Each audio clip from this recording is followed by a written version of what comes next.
안녕하세요. 대소문TV입니다. 오늘 이야기는 투자의 원칙을 정하세요. 나는 현 시점에 이렇게 투자한다. 이런 내용으로 말씀을 드려보고자 합니다. 사실은 저는 이제 한 20년 정도 된 것 같아요. 투자를 한 지. 투자를 하게 된 계기가 있는데요. IMF 아시죠? IMF 시절에 저희 아버님이 하시던 사업이 잘 안 됐습니다. 그래서 전 장남인데 월급쟁이로만 살아서는 집을 다시 좀 옛날같이 좀 어느 정도 올라갈 수 없겠다, 경제적으로. 이런 생각이 들어서 투자라는 거를 꼭 해야겠다. 이제 이렇게 시작을 했습니다. 그런 마음으로 시작을 해서 연도는 잘 기억이 안 나는데 2005, 6년 정도 될 거예요. 그때 이제 날짜는 제가 기억을 하거든요. 적어놨어요. 1월 25일입니다. 1월 25일 날 국민은행에 가서 그때는 은행에 가서 그 증권 계좌를 개설을 했거든요. 그래서 키움증권을 개설했습니다. 그리고 지금도 키움을 쓰고 있습니다. 요즘은 그냥 어플로 다 가입이 되더라고요. 근데 저는 이제 그렇게 은행에 가서 이렇게 키움증권에 제 계좌를 이제 만들었고, 그리고 현재까지 이제 주식도 하고 있고, 부동산도 하고 있고, 코인도 하고 있습니다. 사실은 오늘 드리는 이야기는 뭐 조회수가 안 나올 것 같기도 해요. 그런데 이제 뭐 한 달 조금 넘었는데 유튜브 한지 벌써 구독자분들이 이제 100분에 가까이 가고 있습니다. 저도 깜짝 놀랐어요. 제 영상을 많이 봐주시는구나 이런 생각이 들어서 너무 감사드리고요. 썸네일에도 있지만 울고 웃고 깨지고 뭐 박살 나면서 제가 느꼈던 그런 원칙들과 투자에 대한 이야기를 한번 해보려고 합니다. 먼저 간단히 말씀을 드리면은 저는 2023년이죠, 작년 23년 초에 이제 저희 직원, 전 동생이라고 하는데 그냥 저희 직원이 저한테 어, 어 지금 상황이 매우 안 좋은데 어떻게 투자를 하겠냐라고 저한테 얘기를 하더라고요. 그래서 저라면 23년 초니까 지금부터 나는 비트코인을 사 모을 것 같아. 비트코인을 사 모으고, 그러고 나서 2024년에는 아마 주식이 오를 거야. 그리고 나면 이제 부동산이 움직이기 시작할 거야. 이게 옛날에도 그랬고 약간 이런 느낌으로 가지 않을까? 그래서 나는 지금 싸다고 생각하니 코인을 사 모으는 게 제일 좋은 것 같아. 코인이 조금 불안하면 주식을 사 모으는 게 좋지 않을까? 이제 이런 얘기를 했었습니다. 그리고 이제 최근에 그 친구들이 저한테 그냥 이런 얘기 유튜브로 하면 어떻겠냐라고 해서 이제 이 유튜브를 시작하게 된 계기이기도 합니다. 결과론적으로는 비트코인 한번 올랐었죠. 그리고 주식은 지금 좀 올라가고 있습니다. 이제 요거에 관련된 얘기부터 해서 이제 투자에 대한 얘기를 드려보도록 하겠습니다. 사람들은 투자라고 하면 그냥 뭐라고 내 돈을 넣어서 이제 돈을 넣어서 불린다 이제 이렇게만 생각을 하세요. 이거 대단히 뭐라고 하죠? 순진한 생각이죠. 투자를 제가 일부러 한문으로 적었는데 제가 쓸 줄은 모릅니다. 이제 내용은 알고 있어서 옛날에 저는 이제 한자 세대니까 이 투자는 던질투입니다. 던질투. 투수할 때도 이 투자 써요. 네, 그리고 자본 자자죠. 돈을 던진다. 이게 투자입니다. 돈을 던지면 어떻게 될까요? 잃어버릴 수도 있고 돌아올 수도 있고 뭔가 돈을 던지는 거는 리스크가 존재하는 거죠. 우리는 바로 이게 투자라는 겁니다. 돈을 던진다는 거죠. 그런데 투자를 하면 무조건 돈이 불어난다 이렇게 착각하시는 분들이 계세요. 절대 그러지 않습니다. 요거는 제가 그 네이버에서 위키로 찾아보니까 투자란 미래의 더 큰 구매력을 얻기 위해 현재의 구매력을 포기하는 행위를 말한다. 뭐 이렇게 써 있는데 이거는 정말 예쁘게 얘기한 거죠. 실제적으로 우리는 돈을 던지는 걸 하는 거고 돈이 날아갈, 돈이 사라질 각오를 하고 해야 되는 게 투자입니다. 자, 제가 많이 듣는 게 투자를 하려면 공부를 어떻게 해야 돼요라는 얘기를 제가 많이 듣거든요. 근데 사실은 투자를 공부한다는 거는 저는 항상 요런 얘기를 할 때 제가 일화가 있는데 요런 걸 저한테 물어본 친구가 있었어요. 그래서 제가 뭐라고 그러냐면 그래? 열심히 하고 있어? 그러면 진도는 얼마큼 뺐니? 언제 졸업해? 이제 투자 공부 졸업할 때가 된 거 아니야? 그 정도 공부했으면 뭐 돈도 쓰고 있고 책도 보고 있으니. 그랬더니 공부는 하고 있는데 언제 졸업할지는 모르겠다고 얘기를 하더라고요. 투자는 저는 개인적으로 공부가 주가 돼야 되느냐, 그건 아니라고 생각합니다. 저는 기본적으로는 실천입니다. 실천.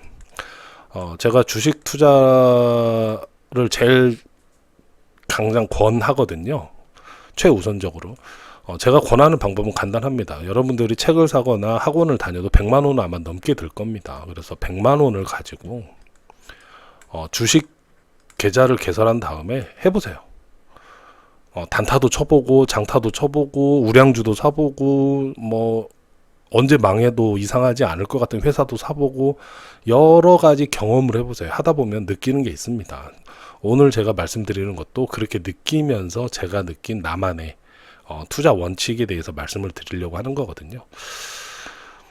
이런 실전을 통한 투자가 가장 좋다고 생각합니다. 처음부터 너무 큰 액수가 들어가면요, 안 돼요. 한 100만 원 정도가 저는 제일 적당하다고 생각을 하거든요. 100만 원 정도면은 그냥 학원비다 생각하고 그냥 해보시는 것도 나쁘지 않습니다. 다만 주의할 점 첫 번째 이자 마지막이 뭐냐면 레버리지, 그러니까 미수거래거든요. 주식에서는 레버리지를 사용하지 않고 순수한 원금으로만 하시는 거를 추천드립니다. 이렇게 기간은 저는 6개월에서 1년 정도를 생각을 합니다. 6개월에서 1년 정도를 100만 원 가지고 해보시면 자연스럽게 기사도 많이 보게 되고 경제에 관심도 갖게 되고 내가 잘 맞는 투자의 습관도 가지게 됩니다.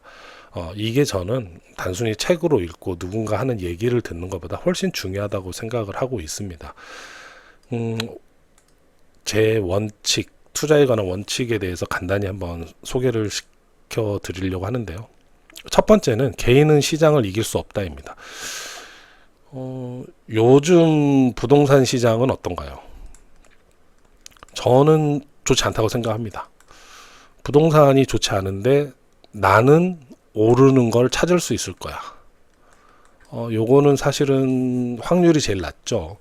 투자는 아까 말씀드렸듯이 돈을 던진다고 말씀드렸잖아요. 그렇다면 결과적으로 투자는 확률 싸움입니다. 확률 싸움. 내가 돈을 불릴 수 있는 확률이 높은 곳에 베팅을 해야 되는 거지, 확률이 낮은 싸움에 베팅을 하는 거는 그만큼 손해볼 가능성이 커지겠죠. 근데 현재의 부동산 시장은 저는 일시적 상승이라고 생각을 하고 있고, 또 부동산 사이클이라든가 이런 부분에서, 그리고 항상 저는 주식과 부동산은 연관이 있다 이런 생각을 하는 입장이고, 전 두 개 다 하고 있습니다. 주식이 적은 돈으로도 움직일 수 있기 때문에 먼저 움직이고 그 다음에 부동산이 천천히 따라온다. 이게 시장이 그동안 진행돼 왔던 상황이었습니다.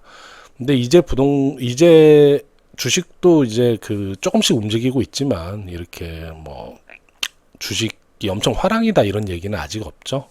이런 상황에서 부동산만 나 홀로 올라간다는 거는 사실 확률상으로 대단히 낮다고 생각을 하고 있습니다. 그리고 부동산 전반적인 경제 지표를 봐도 지금 상황은 저는 일시적이라고 생각하고 있습니다. 제 영상에 항상 말씀드리지만 저는 부동산 투자를 25년 내년 상반기까지는 좀 지켜보면서 들어가도 되냐, 진입 타이밍을 볼 거고, 아마 25년 빠르면 상반기가 상황 따라 할 수도 있겠지만 지금 생각으로는 하반기에서 26년 초에 아마 매수에 나서지 않을까, 저는 이렇게 생각을 하고 있습니다. 가장 중요한 거는 개인은 시장을 이길 수 없다, 이거를 저는 명심하는 게 좋다고 생각합니다. 실제 하나의 예를 더 드리면, 제가 부동산 개발업체에 있었는데 제가 직원으로 있을 때 제가 프로젝트를 기한을 했던 게 있었거든요. 이게 이제 일산 파주 개발할 때였어요. 파주 신도시 개발할 때였는데 그때 좀 성공한 프로젝트가 좀 많이 있었습니다. 이래서 돈을 좀 벌었고, 아시는 분들, 아는 형님들이랑 이제 동업으로 실제 사업을 했죠. 사업을 했는데 그 시점에 저는 그동안 했던 기획과 이런 걸로 인해서 대단히 잘 될 거라고 같이 했던 모든 분들이 생각을 했었는데 서브프라임 모기지가 발생을 했죠.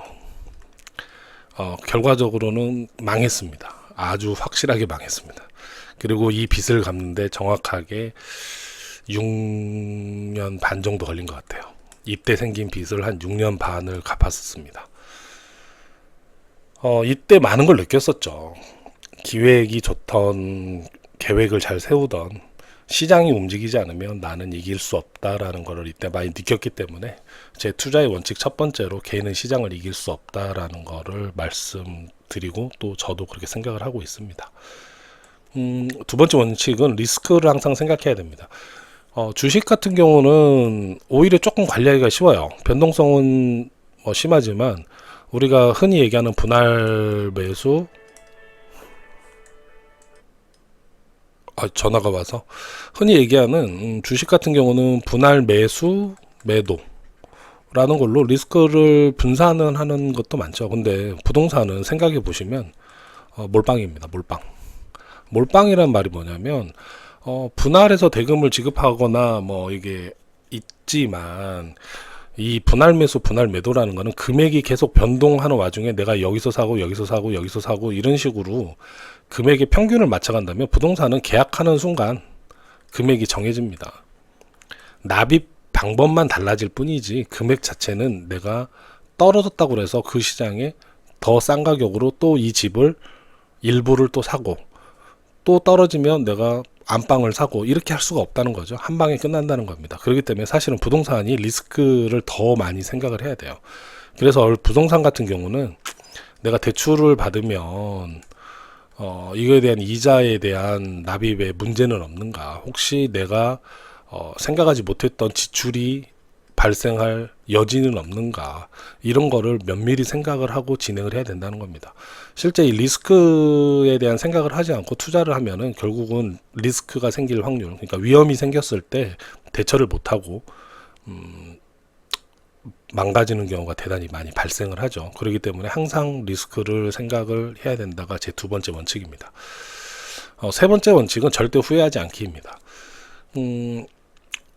주식이든 부동산이든 이렇게 움직이죠. 오르고 내리고 오르고 내리고, 영원히 올라가는 것도 없고 영원히 내려가는 것도 없습니다. 이렇게 돼 있을 때 제가 예를 들면 모든 사람은 요 시점에 사고 싶어 하죠. 바닥에서. 하지만 그러지 않을 가능성이 높죠. 이렇게 하시면은 뭐 투자의 신입니다. 이런 분은 거의 못 봤고요. 예를 들어서 내가 이 시점에 샀다. 그러면 떨어졌을 때 내가 왜 그때 샀을까, 이런 후회하지 않습니다. 일단 샀으면 저는 리스크 관리를 통해서 버티기가 되는 거죠. 좀 버티기도 하고 상황에 따라서 어떻게 대응할 것인가에 대해서 고민을 합니다. 그리고 다시 올라가서 이쯤에 팔 수도 있죠. 그럼 결과론적으로는 이 정도의 수익을 얻었지만 더 올라가면 또 내가 좀 이따 팔 걸이라는 후회를 많이 합니다. 보통 많은 분들이 그러시죠. 저도 한 20여 년 하면서 그런 후회 많이 했었습니다. 근데 아무런 도움이 되지 않는 걸 알았거든요.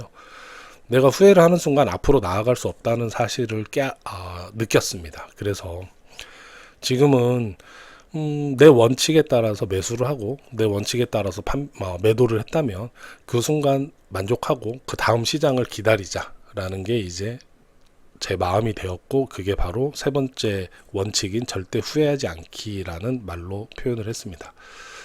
네 번째는 길게 보자, 기회는 계속 온다, 요거입니다. 개인이 항상 돈이 있을 때도 있고 갑자기 투자를 할 정말 절호의 적기 시대일 시점이 왔음에도 불구하고 그 순간에 내가 갑자기 급전을 써서 돈이 없을 수도 있고 여러 가지 여건이 있을 수 있습니다. 그럴 때 또 후회가 되고 아쉬워할 수 있죠. 그런데 우리가 일반적으로 주식은 5년, 부동산은 10년이라는 얘기를 합니다. 보통 주기죠.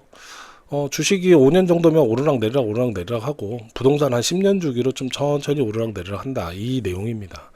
많은 분들이 이걸 하는데 물론 이 연수는 플러스 마이너스 1, 2년이 되겠지만 결과적으로는 주기가 있다는 거죠. 주기. 그래서 일부 지금 부동산이 이제 폭락을 할 것이고 이제 부동산 거품은 꺼질 거다라는 거에 저는 동의하지는 않습니다. 언젠가 그런 시대가 올 수도 있겠지만 그런 안 좋은 시대가 와도 결국은 돈을 쉽게 벌려고 하고 또 플러스 알파를 노리는 수많은 투자자들은 다시 들어올 것이고 그 주기가 움직일 망정 결과적으로 기회는 계속 온다. 저는 이렇게 생각을 하고 있습니다. 이게 후회하지 않는다라는 그것과 맞물려 있는 건데요. 길게 보고 기회는 계속 오기 때문에 내가 후회할 필요 없다. 이렇게 생각해 주시면 될 것 같습니다. 저는 항상 이런 마인드로 투자를 하거든요. 다섯 번째는 언제나 선택과 책임은 나의 몫이다 라고 합니다. 투자는 성공할 수도 있고 실패할 수도 있습니다. 그런데 대부분 우리는 남에게 핑계를 대고 의지를 하게 됩니다. 제가 주식을 해라고 얘기를 하면, 부동산을 뭘 사 이렇게 추천을 하면 대부분 이렇게 얘기를 하죠. 어떤 걸 사야 돼? 어떤 게 좋아? 어디가 올라갈 것 같아? 라고 얘기를 합니다. 저는 과거 영상에도 종목을 추천하거나 이런 걸 하지 않습니다 라고 말씀을 드렸었죠. 본인이 선택하고 결정을 해야 됩니다. 우리가 남에게 의지를 하고 남의 핑계를 대기 시작하면 결과적으로는 쉽게 벌려고 하게 되고, 그리고 그거는 사기에 빠지게 되는 이유이기도 합니다. 투자는 돈을 던지는데 안정적 고수익 보장이라는 말이 있는 순간 그건 사기일 가능성이 99%죠. 최근에도 리딩방 사기가 있던데 그 리딩방도 마찬가지입니다. 결과적으로 투자는 하고 싶은데 손실은 두렵고 그러다 보니 남에게 의지를 하게 되고, 그 두려운 마음에 안정적인 고수익을 보장한다는 그 감언이설에 속아가지고 결과적으로 전체 금액을 다 날리게 되는 거죠. 투자는 철저하게 자기가 선택을 하고 자기가 결정을 하는 내용입니다. 저도 옛날 영상에 잠깐 언급드렸지만 리딩방 간 적이 있고요. 전업 투자도 했었습니다. 이런 경험을 바탕으로 요게 제 다섯 번째 투자 원칙이고요. 마지막 원칙은 저는 시장을 떠나지 마라입니다. 이게 뭐냐면, 제가 이제 경제 상황이 오르락내리락 하다 보면 어느 순간 현금이 좀 마를 때가 있어요. 저도 사업을 하다 보니까 자금 회전이 잘 안 되거나 할 때, 그러면 보통 주식을 안 하거나 다른 투자를 안 하는 경우가 있죠. 근데 저는 10만 원이든 만 원이든 여유 자금이 생기면 저는 계좌에 넣습니다. 그러지 않으면, 내 돈이 직접 들어가지 않으면 내가 뉴스를 볼 때, 경제 지표를 볼 때 관심이 떨어지게 되거든요. 언젠가 돈이 다시 원활하게 움직일 때가 되고 또 자금이 또 회전이 될 때가 되면 다시 내가 주식이든 부동산이든 들어가야겠다, 투자를 해야겠다라는 마음이 있다면 아무리 적은 소액이라도 주식을 계속 하시거나, 그리고 부동산에 관심을 가지고 계속 기사라든가 현재 상황을 보는 게 저는 정말 중요하다고 생각합니다. 그렇기 때문에 절대 시장을 떠나지 마라. 투자를 할 생각이 있다면 시장은 절대 떠나선 안 된다. 저는 이렇게 6가지 원칙을 가지고 투자를 하고 있거든요. 물론 그런 투자의 결과로 부자의 기준은 다 다를 겁니다. 부자의 기준은 다 다를 겁니다. 그런데 우리나라가 순자산 10억이 10% 이내라고 하죠. 그리고 한 20억이면 5% 정도 되려나요? 이게 제가 정확한 통계를 까먹었는데, 저는 대한민국 1%가 한 50억 될 거거든요. 여기는 못 미쳤고 10% 안에는 있는 것 같아요. 5% 안에도 어떻게 있을 수 있는 것 같기도 해요. 근데 제가 정확한 제 말씀을 드릴 수는 없고요. 부자의 기준은 다르겠지만 저는 나름의 많은 시행착오와 경험을 통해서 자산을 꾸준히 느리지만 천천히 늘려가고 있습니다. 그래서 저는 투자는 꼭 해야 된다라고 항상 말씀을 드리는 거고요. 투자를 함에 있어 최초의 적은 돈으로라도 실제 해보고 책으로 보고 머리로 아는 것과 몸으로 느끼면서 정말 좌절과 공포와 환희를 다 느껴보는 것은 분명히 차이가 있다고 생각합니다. 그렇기 때문에 투자를 하지 않으셨다면 아까 말씀드렸던 100만 원으로라도 지금 시작해 보는 걸 저는 추천드립니다. 오늘 영상은 되게 길어졌는데요. 아마 조회수는 잘 안 나올 것 같은데 그래도 혹시 보셨다면 구독과 좋아요 한번 눌러주시면 감사하겠습니다. 감사합니다.